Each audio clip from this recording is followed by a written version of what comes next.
దేశం మొత్తం మర్చిపోయిన పార్టీ కాంగ్రెస్, దేశం మొత్తం వదిలించుకున్న దరిద్రం కాంగ్రెస్. మరి మనోళ్ళు తెచ్చి నెత్తి మీద పెట్టుకున్నారు. నెత్తి మీద పెట్టుకున్న పాపానికి ఇలా భూముల ధరలు పడిపోయినాయి, ఆగిపోయిన ఆత్మహత్యలు మళ్ళా మొదలైనవి.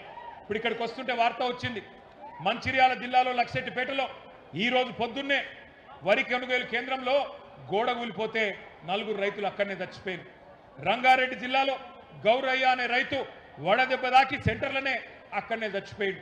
మన మహబాద్ జిల్లాలో డోర్నకల్లులో ఎంకన్న అనే ఒక రైతు ఆడ వర్షం వస్తుందేమో అని చెప్పి ఆగమాగం అటు ఇటు ఉరుకుతుంటే వర్షము పిడుగులు పడి అదే సెంటర్లో అక్కడనే కుప్పగూలు చచ్చిపోయే పరిస్థితి వచ్చింది.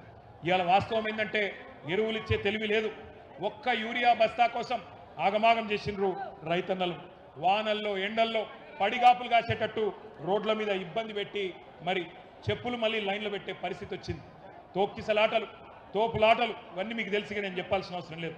నేను మీ అందరినీ ప్రార్థించేది ఒకటే, ఎన్నడూ అనుకోలే మళ్ళా చూస్తామని.